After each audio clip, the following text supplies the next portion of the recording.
মা, এই মা শব্দটির সাথে আমরা কিন্তু ছোটবেলা থেকে অভ্যস্ত। জন্মের পর চোখ দুটো খুলে যাকে আমরা দেখতে পাই সে হচ্ছে মা।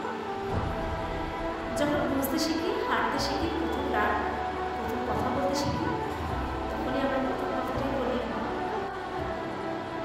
এই মা ডাকটার সাথে, মা ডাক শোনার সাথে সব ক্লান্তি, সব দুঃখ দূর হয়ে যায়। মা যার কাছে আছে সে হচ্ছে সব থেকে ধনী, সব থেকে সুখী একজন মানুষ। মা জীবনের সর্বশ্রেষ্ঠ অমূল্য সম্পদ। জীবনে সব চলে যাক, মাকে ছাড়া চলবে না, মাকে থেকে যেতে হবে। মা ছাড়া দুনিয়া সত্যি অচল।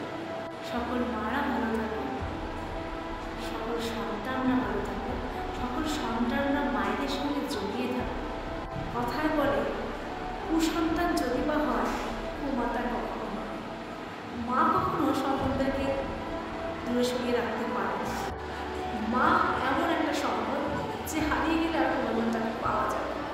তাই মাকে আঁকড়ে ধরতে শেখে, মাকে ভালোবাসতে শেখে।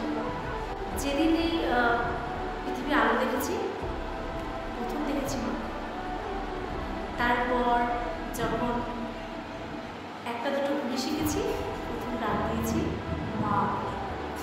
মা মা ছাড়া পৃথিবীটা সত্যিই অন্ধকার। মা না থাকলে এই পৃথিবীটা এত সুন্দর হতো। 10 মাস 10 দিন গর্ভে ধারণ করে প্রসব যন্ত্রণা সহ্য করে ফুটে ছোট্ট শিশুকে পৃথিবীর আগে সে হচ্ছে মা। মায়ের বিকল্প কিছু হয় না। মা মায়ের মায়ের কোলে, মায়ের আঁচলে যে শান্তি আছে, সে শান্তি পৃথিবীর কোথাও পাওয়া যায় না। সন্তানকে ছোটবেলা থেকে ভালোবেসে আদর করে আঁকলে, এত স্নেহ মায়া মমতা দিয়ে বড় করে, যখন সেই সন্তানই আর মাকে বৃদ্ধাশ্রমে রাখার কথা বলে, তার ছোট্ট ঘরে সে মায়ের কোনো জায়গা হয় না, তার থেকে দুঃখী, তার থেকে অসুখী মানুষ। হঠাৎ কোনো কিছু হয়ে গেলে মাকে যদি মনের কথাটা না বলা যায়, পেটটা যেন গুনগুন করতে থাকে। হ্যাঁ, এই হচ্ছে মা। ওই মায়ের সঙ্গে যে কথা শেয়ার করা, এই কথা শেয়ারগুলো করলেই যেন মনটা একটা হালকা হয়ে যায়। মাকে ছাড়া এক মুহূর্ত থাকা সম্ভব নয়। মাকে ছাড়া এক মুহূর্ত চলা সম্ভব নয়। যতদিন বেঁচে আছি, যতদিন বেঁচে আছে, মা বেঁচে থাকে, মা ভালো থাকুক। সকল মায়েরা ভালো থাকুক, সুস্থ থাকুক। সকল মায়েদের সবাই ভালো রেখো, সুস্থ